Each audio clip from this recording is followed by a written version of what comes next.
Verbal and non-verbal communication.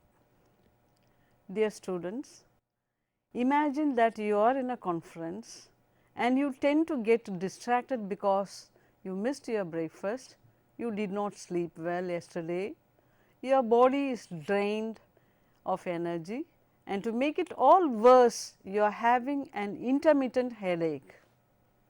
What do you do in such a situation? You would be restless, uneasy, doodling notes on a paper, faking a smile and trying to concentrate on the lecture being given.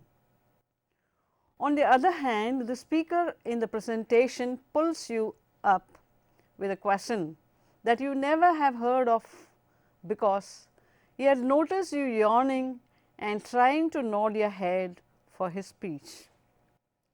The reason behind such sudden reactions by the speaker or the lecturer is that they observe your body language while giving the speech.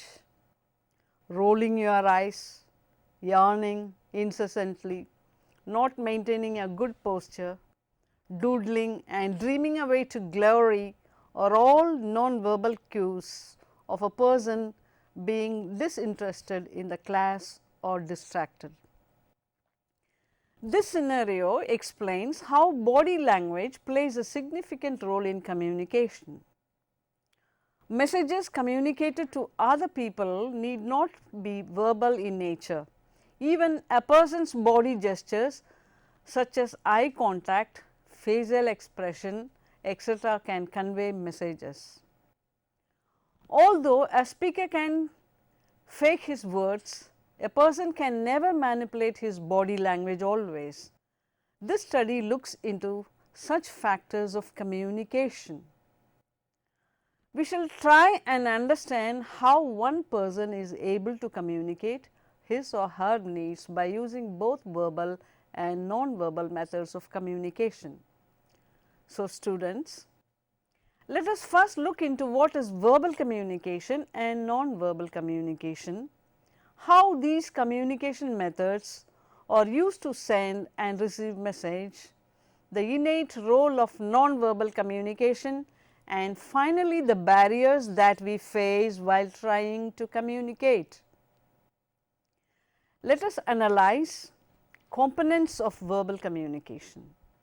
The first component of verbal is the spoken method. Spoken communication is either to an audience or within two people. According to famous studies, effective ways of conveying messages through oral communication.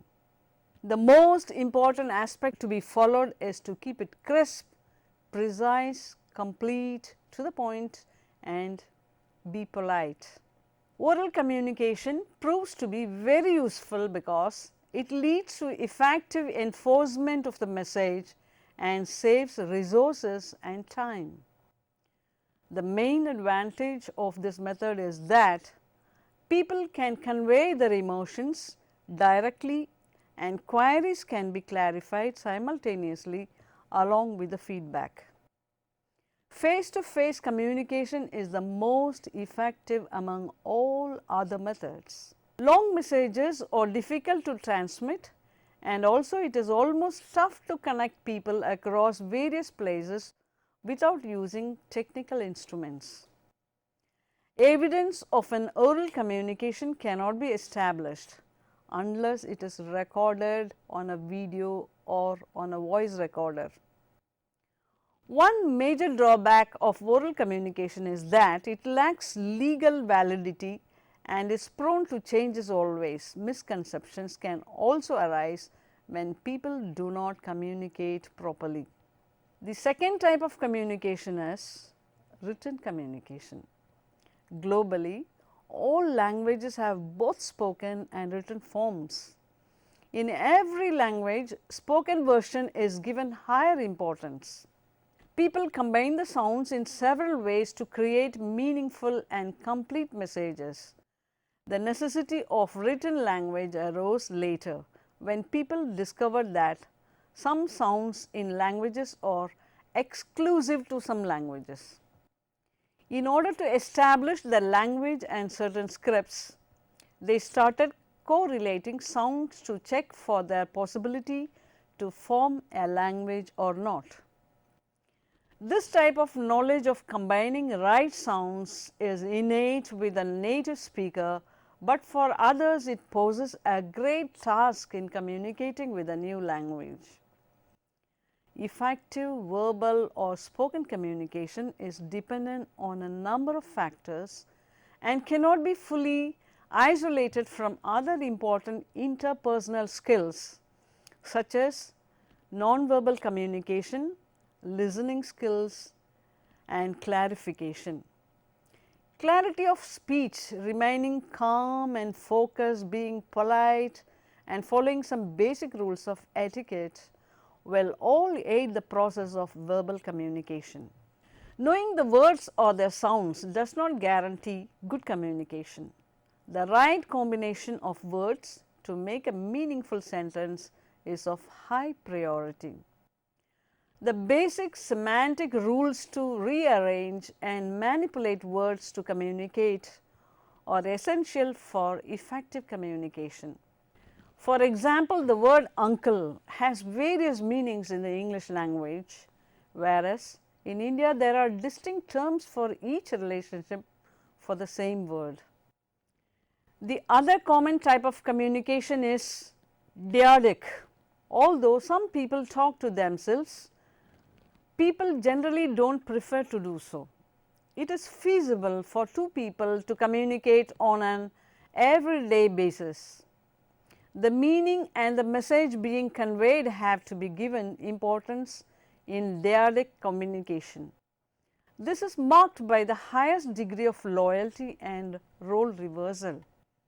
The most common forms of dyadic communication are face-to-face, personal conversations, telephonic, dictating notes, lecturing and interviewing sessions. Components of non-verbal communication. Words are not the only way to communicate with others. We can also convey messages through our body gestures and behaviors. A smirk, lifting the eyebrows, crossing the hands indicate disapproval. There are many types of non-verbal communication. Here we start off with the most prominent one, the facial expression. These are accountable for a major proportion of non-verbal communication. The most important consideration in this type of communication is that it varies from culture to another. However, the expressions for happiness, gloom, anger and being frightened remain the same across the world. The second category of non-verbal messages is gestures.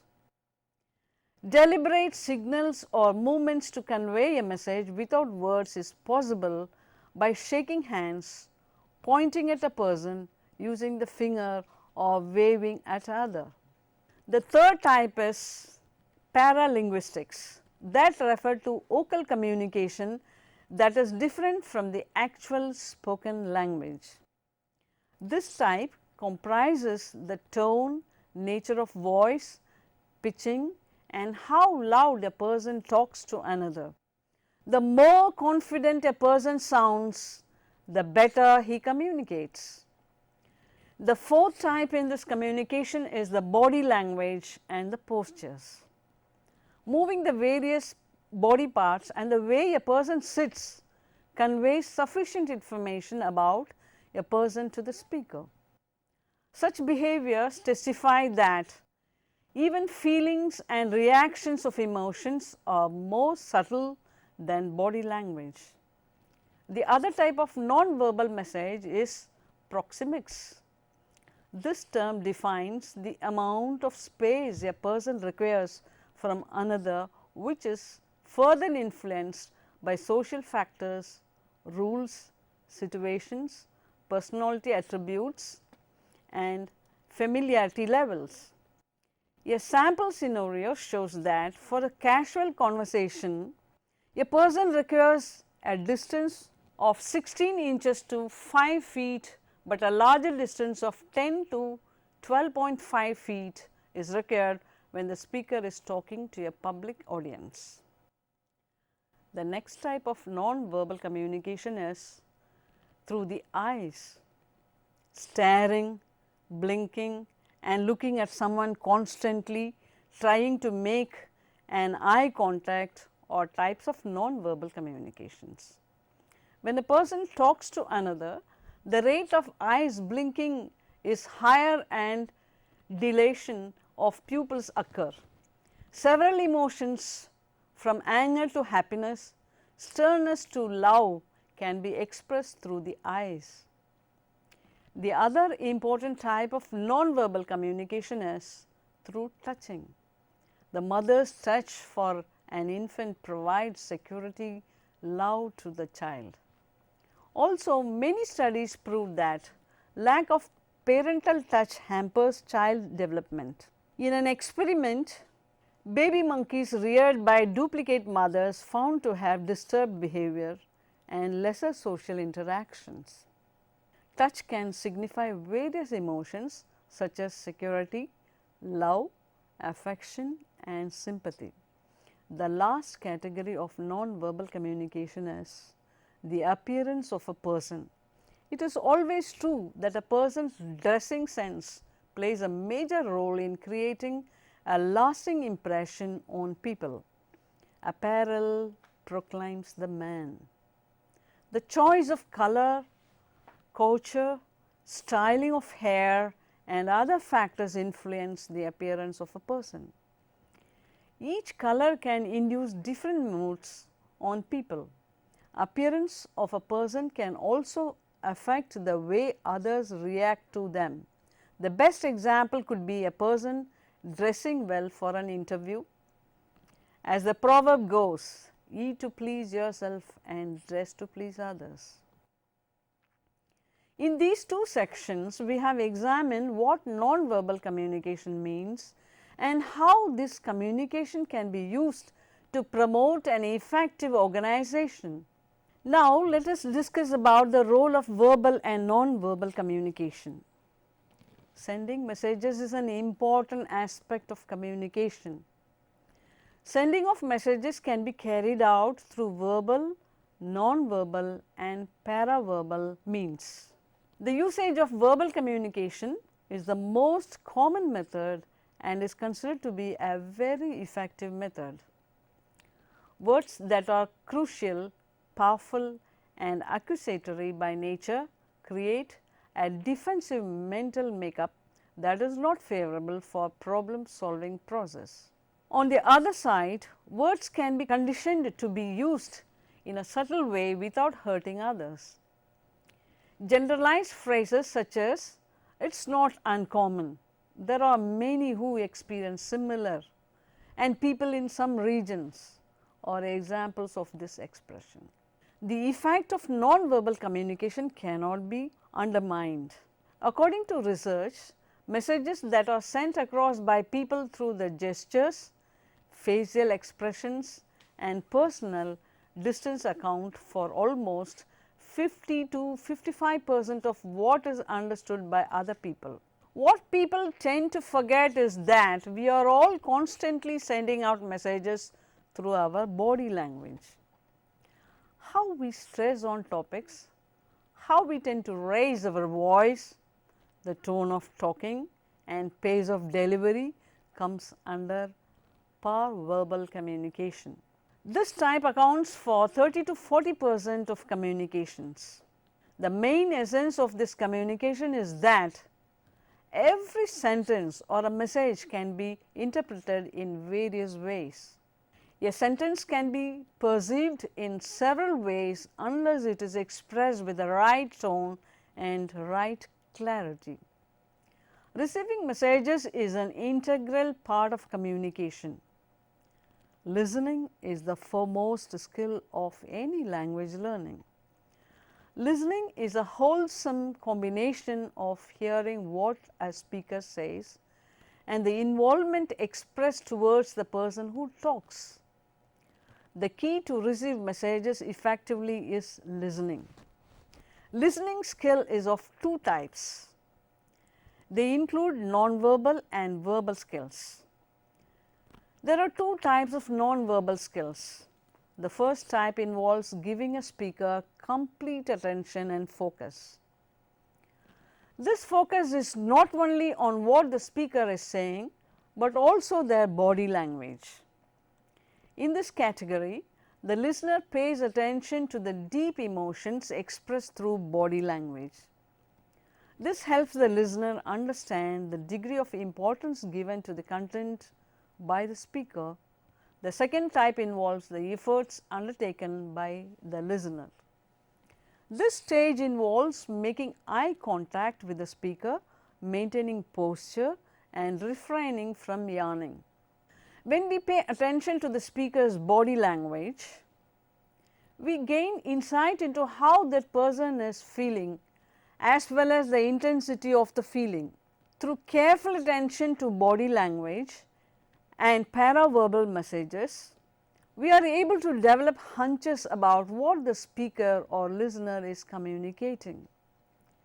The other category of listening skills is verbal listening skills. The verbal skills are further divided into paying keen attention to small details such as words and emotions expressed by the speaker. The second important verbal listening skills is reflective listening. In this category, people tend to replicate facts or feelings being expressed in the verbal component of sending and reception of messages. This method helps us validate and approve of the facts that a speaker has conveyed. Evidences of nonverbal communication. Nonverbal communication also conveys messages effectively despite being expressed through the body or by other gestures. Facial feedback or the immediate response by the face can play a significant role in understanding the speaker's emotional state. Such reactions involve different mechanisms. Although nonverbal gestures can be controlled by an individual, some responses cannot be controlled or involuntary. A smile at someone conveys a friendly message to the other person, but this can be truly a friendly smile or a gesture under social norms also. Social rules also impose certain conditions on a person's non-verbal communication, and some people react only according to the social rules. On the other hand, if a speaker gazes at the audience than the usual way, we can infer that the speaker is not confident about formulating the message to be conveyed. An overly fluent speech also tends to give off a meaning that the speaker is trying to distract the audience from his speech. There are multiple research studies on the influence of diseases and drugs on the non-verbal communication by groups in top medical schools. The medical schools had studied gamblers staring at the slot machine, waiting impatiently for their payoffs. The amount of payoffs was translated by the non-verbal transmission before reinforcement. The other technique was to observe reduced receptive ability in heroin addicts and other drug abusers. People with major depression showed decreased ability to understand non-verbal gestures than others. There are also extensive research conducted into the role of body language. A behavioral psychology class in the FBI in US is on body language. They train their interns in order to understand how to question suspects, identify when they lie, understand the motivation of criminals, which would in turn help in arresting them. In another case study, people were tested for their efficiency to understand non-verbal cues and paradigms were used, while in the other group a cause and effect technique was employed. Subject in the first group answered quickly before reinforcement happened. People could not explain why they predicted reactions in a particular way. The people in the second category delayed their responses and they gave reasons for their predictions. The level of accuracy did not change much within the two groups. The concept of personal space is very critical in terms of non-verbal communication. A person might find it uneasy to stand in close proximity to a co-worker or a colleague, but they would find it comfortable to stand with a friend. The untold rule of personal space is a sensitive issue for both the sender and the receiver. The slightest disturbance to personal space causes uneasiness and hampers communication. Non-verbal behaviors cater to interpersonal and intrapersonal functions. The interpersonal functions contain information such as behaviors used to convey messages, irrespective of whether they are employed intentionally or on the basis of the deduction the listener makes about the speaker. The interpersonal functions contain the function of hand movements or hand gestures with spontaneous speech. Let us deal with the barriers to verbal and non-verbal communication. People under stress and tension are more prone to create communicational barriers than others. According to famous research studies, barriers can be verbal, non-verbal or paraverbal in nature. The most important aspect of barriers is that they are 80 to 90% used in conflict situations. Most of the times barriers to communication imply only negative effects to both the receiver and the sender. What are the barriers of effective verbal communication? Let us know about it. The first and the foremost barrier to effective verbal communication is the lack of clarity. This arises when random facts and sophisticated language is used in a speech or jargons which mask the message or intended to be conveyed. Next one is using stereotypes and generalizations are barriers to communication. Orators who tend to give off outright generalizations degrade their own clarity and plausibility. The most common tendency of a speaker is to use stereotypes and attempting to generalize everything that they come across. The other form of stereotyping is creating extremes and giving a message that can be easily misinterpreted by the public. The speaker should be sensitive to the conditions and the complications while giving a speech rather than categorizing the world in his own ways. The third barrier to communication arises when a person jumps into conclusion. One of the common tendencies of a speaker is to clutter off facts with unnecessary conclusion and end up confusing the public. The most important characteristic of a speaker is to never assume things. It is a good practice to gather maximum information about the topic and get to differentiate between the facts, meanings and conclusions. Another hurdle to communicate effectively is a dysfunctional response. Effective communication degrades when a speaker ignores or does not respond to queries and doubts. The other way how people tend to destroy their effective communication is by answering irrelevantly or giving random facts not connected to the relevant topic. The most common form of bad communication is interruption while a message is being sent. Another major hurdle to effective communication is the lack of confidence. Being reticent or reserved or lack of self-worth can hamper the ability of a person to communicate to others. This further leads to failure in communicating one's needs and ideas to others. Let us now analyze the barriers of non-verbal communication. The most common hindrance to non-verbal communication is the failure of the orator to make eye contact with the public. This indicates lack of self-worth and creates a prominent barricade between the speaker and the listener. On the other hand, if the speaker stares at the audience without even blinking, the person is considered intimidating. A sign of distraction by the receiver is created by the rolling of eyes when the speaker looks at the person. Another hurdle to non-verbal communication is the tendency of several people to make gestures with their hands while they communicate. One drawback of excessive use of hand gestures is that they aid in diverting the attention of the audience elsewhere. Such antics can also imply that the speaker is nervous.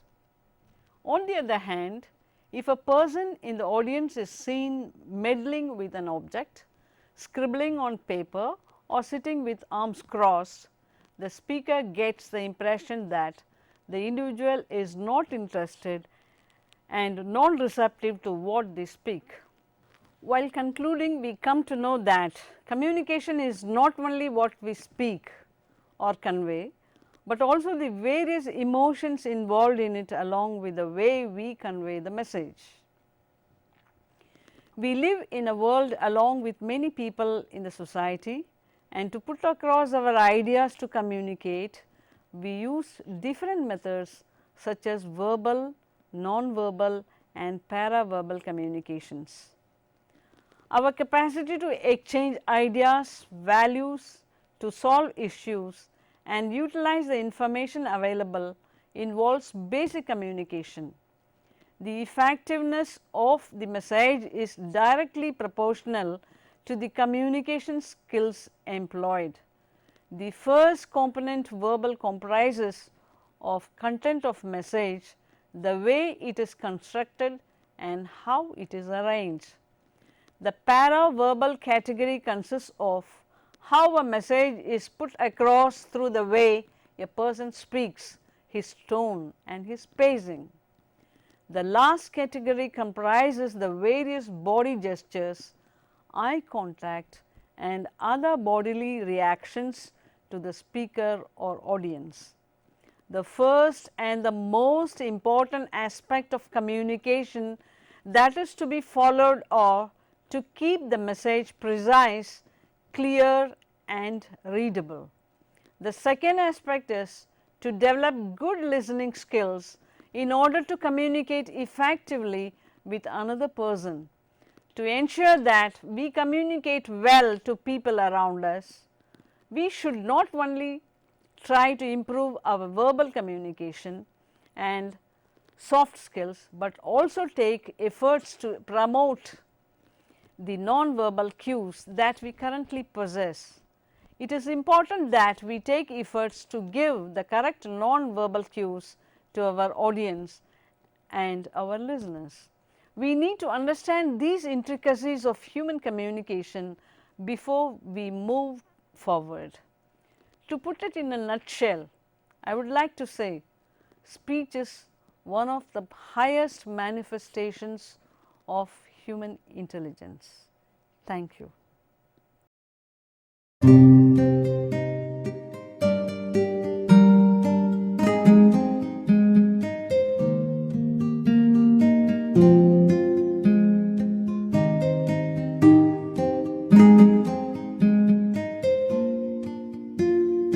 you.